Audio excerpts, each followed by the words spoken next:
there's a 3D model that I would like you to think about while you're going through this. Okay, so the 3Ds are duration, distance, and distractions.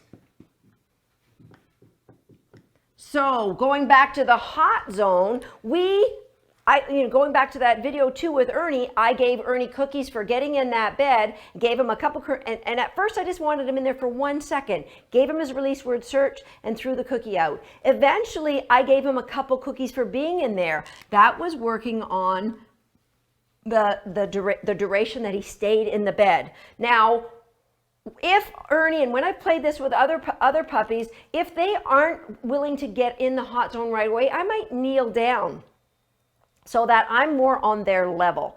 That creates an easy transfer of value for the dog. They are more likely to go on into that hot zone. But then when I stand up, eventually, after 3 or 4 cookies, I'll stand up. That's their first distraction.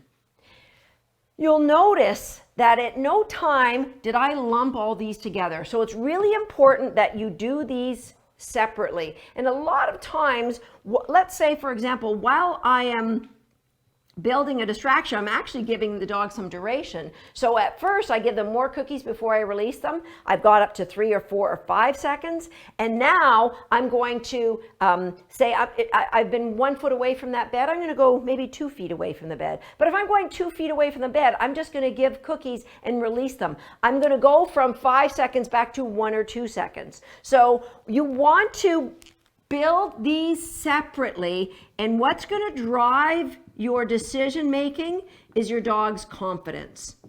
So when the dog is confidently, you're taking their temp, tail, ears, eyes, mouth posture, their tail's up, they're happy, you can see a little wiggle, their eyes are bright, their ears are on the top of their head, their mouth is relaxed, their posture is really happy, they're not worried or crouched. That tells you that they are having fun. We're growing confidence by transferring value into the game that we're playing.